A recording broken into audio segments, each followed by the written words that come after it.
You ever get into a tussle, secretary? You grab a man by his throat. Dig in. And then you squeeze.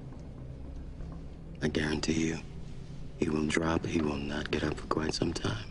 Autre réalisateur sacrément attendu au tournant, celui-là, Jean-François Richet, qui, non content d'aller tourner aux États-Unis, ce qui est un crime de lèse-majesté pour nos apôtres de l'exception culturelle, a osé remaker Assaut, le chef-d'œuvre de Carpenter sorti en 1976. Comme la démarche en soi nous en touche une sans bouger l'autre, puisque nous refusons ici, nous sommes d'accord, la muséification du cinéma, il nous importe juste de savoir si, au-delà de l'ombre imposante de Carpenter, le film de Richet a su trouver une singularité. Bon, je ne vais pas tout de suite dire qu'il ne l'a pas trouvé, mais bon, ce serait pas intéressant pour la suite. Il est clair que de la part du jeune cinéaste d'état des lieux, portant son engagement marxiste en bandoulière, ou du militant obsessionnel de ma cité va craquer, on n'attendait pas vraiment le remake d'un western urbain de Carpenter, d'autant que Florent Emilio Siri était déjà passé par là avec le génial Meet Gap, qui est quand même un remake inavoué d'Assaut, il faut bien le reconnaître. Reste que le désir d'aller tourner aux États-Unis était suffisamment paradoxal de la part d'un cinéaste à l'activisme hardcore qu'on était curieux de voir le résultat.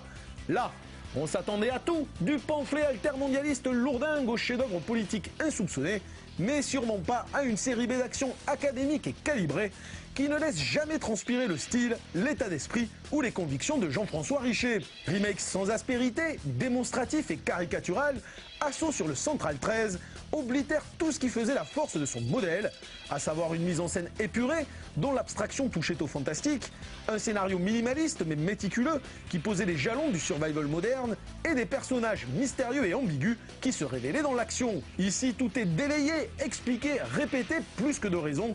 Les personnages sont taillés à la serpe et la mise en scène ressemble à celle de tous les actionneurs de base hollywoodiens, ce qui nous laisse penser que Richet a dû mettre beaucoup d'eau dans son vin. Cela étant clairement dit, et en essayant d'oublier qu'il s'agit du remake d'un classique, Assaut reste suffisamment débile pour être drôle et suffisamment bourrin pour être fun.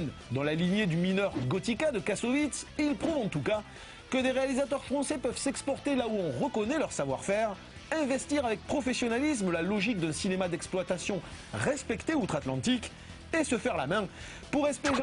Ah putain de fucking bitch dick. Et se faire la main pour espérer des projets autrement plus ambitieux que les Rivières Pourpres 4 ou Astérix chez les Mongols.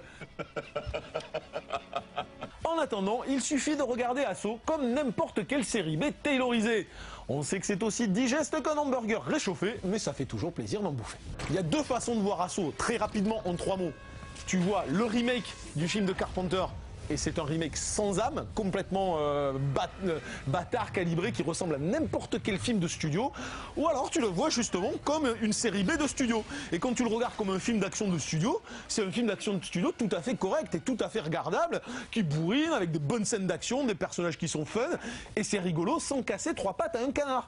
Mais je veux dire, voilà, le problème c'est que c'est le remake d'Assaut, donc on attendait un peu plus qu'un film d'action de série B, quoi.